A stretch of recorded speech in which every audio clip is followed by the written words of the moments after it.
ನಿಮ್ಮ ವಾಹಿನಿ, ಇದ್ದಿದ್ದು ಇದ್ದ ಹಾಗೆ. ಬರ್ತಾ ಇದ್ದಾಗ ಇದನ್ನ ರಾಜಕೀಯವಾಗಿ ದುರ್ಬಳಕೆ ಮಾಡ್ಕೊಳ್ಳೋದು ಬೇಡ.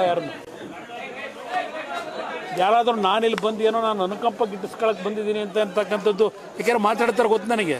ಆಲ್ರೆಡಿ ಮಾತಾಡಿದ್ದಾರೆ ಸರ್ ತಮ್ಮ ಈ ನಾನು ಅನುಕಂಪಕ್ಕಿಂತ ಹೆಚ್ಚಾಗಿ ಜನರ ಸಮಸ್ಯೆಗಳಿಗೆ ಸ್ಪಂದಿಸ್ತಕ್ಕಂಥವನು. ನನ್ನ ಒಂದು ನಡವಳಿಕೆ ಇರ್ತಕ್ಕಂಥದ್ದು ಯಾವುದೇ ಒಂದು ಪ್ರದೇಶದಲ್ಲಿ ಸಮಸ್ಯೆಗಳಿದ್ದರೆ, ಯಾವುದೇ ಕುಟುಂಬದಲ್ಲಿ ಸಮಸ್ಯೆಗಳು ಬಂದಾಗ ನಾನು ಖಾಲಿ ಕೈನಲ್ಲಿ ಹೋಗೋನಲ್ಲ. ನನ್ನ ಕೈಲಾದ ಮಟ್ಟಿಗೆ ಏನೋ ಒಂದು ಆರ್ಥಿಕ ನೆರವು ಕೊಡ್ತಕ್ಕಂಥದ್ದು. ಅದು ಇವತ್ತು ಮಾಡ್ಕೊಂಬಂದಿರೋದಲ್ಲ, ಕಳೆದ 25-30 ವರ್ಷದಿಂದ ಅದು ನಮ್ಮ ತಂದೆ ನನಗೆ ಕಲಿಸಿರ್ತಕ್ಕಂಥ ಮಾರ್ಗ ಅದು. ಅದರಿಂದ ಇದರಲ್ಲಿ ಯಾರೂ ಅನ್ಯತಾ ಭಾವಿಸ್ಕೋಬೇಡಿ. ನಿಮ್ಮ ಕೈಲಾದ ಮಟ್ಟಿಗೆ ನೀವು ಏನು ಬೇಕೋ ಕೊಟ್ಟುಕೊಳ್ಳಿ, ಜನಗಳ ಕಷ್ಟ ಸುಖ ಸ್ಪಂದಿಸಿ. ನಾನು ಅದಕ್ಕೇನು ಬೇಡ ಅಂತ ಹೇಳಲ್ಲ. ಆದರೆ ಇದನ್ನು ಮತ್ತೆ ಇನ್ಯಾವುದೋ ಒಂದು ರೀತಿಯಲ್ಲಿ ದ್ವೇಷದ ರಾಜಕಾರಣಕ್ಕೆ ಅವಕಾಶ ಕೊಡಬೇಡಿ. ಇಲ್ಲಿಗೆ ಸಾಕು.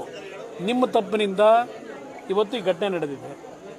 ಅದರಿಂದ ಇವತ್ತು ಫರ್ದರು ಮತ್ತೆ ಯಾರನ್ನು ಅರೆಸ್ಟ್ ಮಾಡ್ತಕ್ಕಂಥದ್ದು ಅನವಶ್ಯಕ. ಈಗ ಎರಡೂ ಸಮಾಜಗಳು ಒಂದು ನೆಮ್ಮದಿಯಿಂದ ಇರಬೇಕು ಅಂತಕ್ಕಂಥದ್ದು ಬೈಕೆ ಇಟ್ಕೊಂಡಿದ್ದಾರೆ.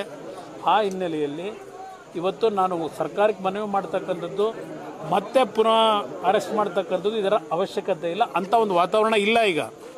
ಅದರಿಂದ ಅದ್ರ ಜೊತೆಗೆ ಜೈಲಲ್ಲಿ ಇರ್ತಕ್ಕಂಥವ್ರನ್ನ ಆ ಕುಟುಂಬಗಳ ತಾಯಂದಿರಿಗೆ ಹೇಳಿದ್ದೇವೆ, ಕಾನೂನು ವ್ಯಾಪ್ತಿನಲ್ಲಿ ನಾವು ಕ್ರಮ ತೆಗೆದುಕೋಬೇಕು. ಜೈಲಿಂದ ನಾಳೆ ಬೆಳಗ್ಗೆ ಕರ್ಕೊಂಬಂದು ಬಿಡೋಕ್ಕಾಗಲ್ಲ. ಕಾನೂನು ವ್ಯಾಪ್ತಿಯೊಳಗೆ ಜಾಮೀನು ಕೊಡಿಸ್ಲಿಕ್ಕೆ ಏನು ಕ್ರಮ ತೆಗೆದುಕೋಬೇಕು ಆ ನಿಟ್ಟಿನಲ್ಲಿ ಕೆಲವು ಅಡ್ವೊಕೇಟ್ಗಳ ಮುಖಾಂತರ ಕಾನೂನು ವ್ಯಾಪ್ತಿನಲ್ಲಿ ಹೋರಾಟ ಮಾಡಬೇಕು, ಮಾಡೋಣ. ಸರ್, ಈ ಘಟನೆ ಆದ್ಮೇಲೆ ತಾವು 2ನೇ ಬಾರಿ ಬರ್ತಾ ಇರುವಂಥದ್ದು ಸರ್. ಇದನ್ನ ಈಗ ಸಚಿವರು ಪ್ರಶ್ನೆ ಮಾಡಿರುವಂಥ ಸಣ್ಣ ಪುಟ್ಟ ಘಟನೆಗಳಾದಾಗ ಅದಕ್ಕೆ ಸ್ಪಂದಿಸಬೇಕಾದಂಥದ್ದು ನನ್ನ ಧರ್ಮ. ಆ ಕೆಲಸ ಮಾಡ್ತಿದ್ದೇನೆ. ಇಲ್ಲೇನು ರಾಜಕೀಯ ಮಾಡ್ಲಿಕ್ಕೆ ನಾನು ಬಂದಿಲ್ಲ. ಸರ್, ಸಚಿವರು ನೇರವಾಗಿ ಹೇಳೋದೇನಂದ್ರೆ ಇದು ಶಾಂತವಾಗಿದೆ, ಕೆಲವು JDS-ನವರು ಕುಮ್ಮಕ್ಕು ಕೊಡ್ತಿದ್ರು, ಅದಕ್ಕೆ ಸಂಸದ ಎಲ್ಲಿ ಈಗ ಯಾವ ಕುಮ್ಮಕ್ಕಾಗಿದೆ? ಎಲ್ಲಿ ಕುಮ್ಮಕ್ಕೆ ಯಾವಾಗ ಆಗಿದೆ? ಅವತ್ತು ವಿಸರ್ಜನೆ ಮಾಡೋ ದಿವಸ ಮೆರವಣಿಗೆ ಹೋಯ್ತಲ್ಲ, ಅದರಲ್ಲಿ JDS-ನವ್ರ ಪಾತ್ರ ಇದೆಯಾ? ಯಾರು ಕುಮ್ಮಕ್ಕೆ ಕೊಟ್ಟವರು? ನೀವುಗಳೇ ಅವತ್ತು ರಾತ್ರಿ ಹೋಲ್ ಡೇ ಒಂದು ರಾತ್ರಿ ಎಲ್ಲ ತೋರಿಸಿದೆ. ಅದಕ್ಕೆ JDS-ನವ್ರು ಬೆಂಕಿ ಹಚ್ಚಿ ಅಂತ ಹೇಳಿದ್ರಾ? ಯಾತಕ್ಕೆ ಆ ಘಟನೆ ಆಯಿತು? ಯಾತಕ್ಕೆ ಕರ್ತವ್ಯದಲ್ಲಿದ್ದಂಥ ಪೊಲೀಸ್ ಕಾನ್ಸ್ಟೇಬಲ್ಗಳನ್ನು ಇಲ್ಲಿಂದ ಊಟಕ್ಕೆ ಅಂತೇಳಿ ಯಾಕೆ ಕಳಿಸಿದ್ರು? ನೀವುಗಳೇ ಮಾಡಿದ್ದೀರಿ ಮಾಧ್ಯಮದಲ್ಲಿ ಎಲ್ಲ ವಿಷಯಗಳನ್ನ. ರಾಜಕಾರಣ ಮಾಡಿದ್ದಾರೆ ಯಾರು? ಅವತ್ತು ಬಂದಾಗಲೂ ಸಹ ನಾನು ರಾಜಕೀಯ ಮಾಡೋದನ್ನ ಯಾರ ಬಗ್ಗೆ ಏನಾದರೂ ಆಪಾದನೆ ಮಾಡಿದ್ದೀನ? ಗೃಹ ಸಚಿವರ ವೈಫಲ್ಯದ ಬಗ್ಗೆ ಹೇಳಿದ್ದೇನೆ.